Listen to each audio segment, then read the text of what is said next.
مسئولیت تمام زندگی خودتان را خودتان به عهده بگیرید. سر زمین لحظه کسایی که میخواید تغییر کنه، کسایی که میخواید در زندگی موفقیت داشته باشه و کسانی که میخواید در زندگی یک جایگاه بالا و یک جایگاه ارشد، یک جایگاه معتبر و یک جایگاه قابل ارزش باید داشته باشند، آنها باید مسئولیت 100% تمام زندگی خودشان را خودشان به عهده بگیرند. ببینید جوانای عزیز، آنهایی که به دنبال تغییر هستند، آنهایی که به دنبال موفقیت هستند، آنهایی که میخواهند یک جایی، یک مکانی، یک شخصیت قابل قدر و یک میتونیم بگیم یک مکان فوق العاده، جایی که باید سزاوارش از ارزشش داره باید برسه، این را باید شما متوجه باشین. نکته اول به خاطر رسیدن به موفقیت گرفتن مسئولیت 100% زندگی خودتان می باشه.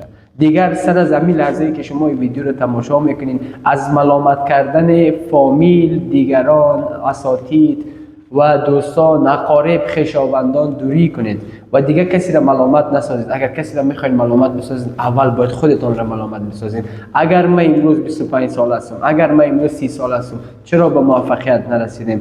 چه کسی مانع شده، چه کسی باعث شده، چه کسی عاملش بوده؟ به دنبال از این نگردین. تنها کسی که عامل موفقیت شما است خودتان هستید و تنها کسی که عامل شکست شما می باشه خودتان می باشید. پس دوستان نهایت عزیزم، من بعد کوشش کنید که دیگران را ملامت نسازید، از دیگران چیزی، کاری، توقعی نداشته باشین. متوجه باشین که تمام تمرکز شما بالای خودتان باشه. دوستان نهایت عزیز، من دوستان یا جوانان زیادی را میبینم که همواره از دیگران شکایت میکنند و طور مثال همواره از فامیل شکایت میکنند، از اقارب شکایت میکنند، از شرایط شکایت میکنند، از محیط شکایت میکنند، از دولت شکایت میکنند. اما کسی که میخواد موفق باشه دیگر شکایت کردن، ملامت کردن را به کنار میگذاره، بالای خود تمرکز میکنه، با تمام مشکلات، با تمام شکایت ها و با تمام ملامتی ها را کنار میگذاره، بالای خود کار میکنه، تمرکز میکنه و مطمئن هستم که چی میشن؟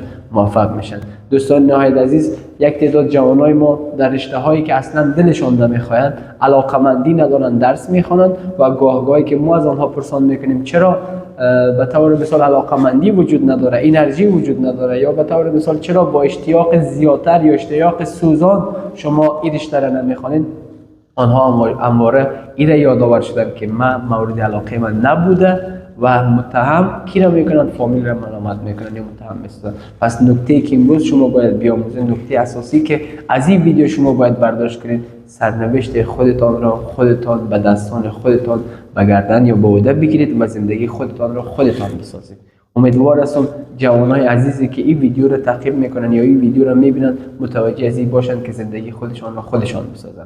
در عرصه‌های مختلف ما میتونیم مسئولیت‌های زیادی را به عهده بگیریم. به طور مثال در عرصه شغلی کسی را ملامت نسازین، شکایت نکنید، هر رشته‌ای که دوست دارین آن را انتخاب کنین و به دنبالش حرکت کنید. در بود شخصیتی، در بود اجتماعی، در بود فامیل، در بود روابط، در بود زندگی کردن و در بود انتخاب اهداف هیچ کسی را ملامت نسازید و خودتان را با مسئولیت زندگیتان را به عهده بگیرید.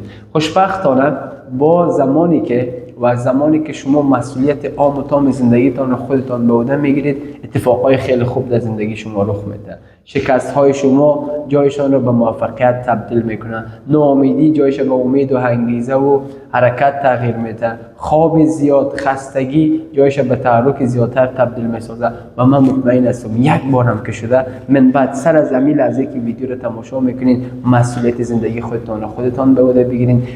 جلو یا فرمان یا به طور مثال دریور موتری که قرار است به یک مسیر حرکت کنه، هیچ کس به موتر خود را به کسی دیگر نمیده. ما امیدوار هستیم شما فرمان زندگی خودتان را به دست کسی دیگر ندهید.